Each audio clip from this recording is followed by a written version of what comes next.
Ano sa palagay mo ang karapatan mo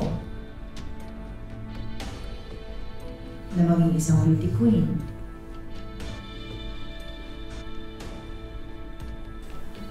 Kung dati ka namang kriminal.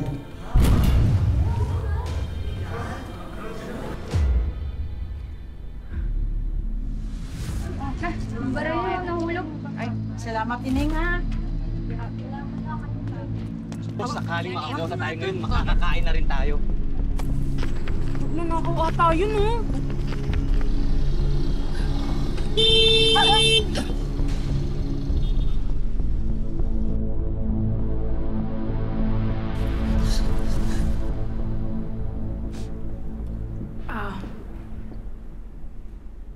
Inaamin ko po na marami po ang mga pagkakamali noon.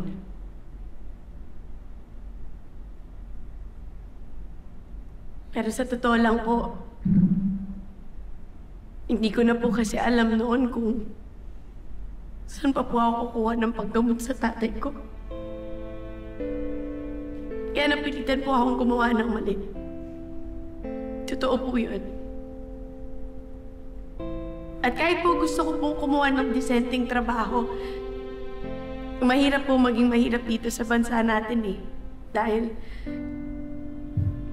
ang dami pong mga requirements. At sa totoo lang po, napakahirap po kapag wala kang natapos. Katulad ko po. Kahit na maging sales lady nga po eh, kailangan meron kang mga leasing personality, college graduate, tsaka po mga valid ID kung ano-ano pa pong mga hinihingi nila na mahirap pong ibigay dahil po dito sa bansa po natin kung gusto niyo po ng valid ID, kailangan niyo pa po mag-present po ng isa pa pong valid ID. Minsan po mahirap po talaga. Kaya po minsan, napipilitan po talaga yung mga taong kumapit sa patalim. Katulad ko po. Pero pinagbayaran ko na po yun. Tama kayo, Kapitana. Nakulong nga po ako. Pinagsisihan ko po lahat ng ginawa ko. Pero nagbago na po ako.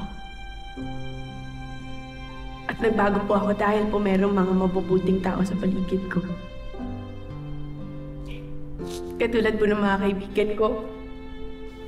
At yung pamilya ko, nabigay lang po ng bigay. Na wala pong hinihingin kahit anong mga requirements. Napakaswerte ko sa inyo. Salamat.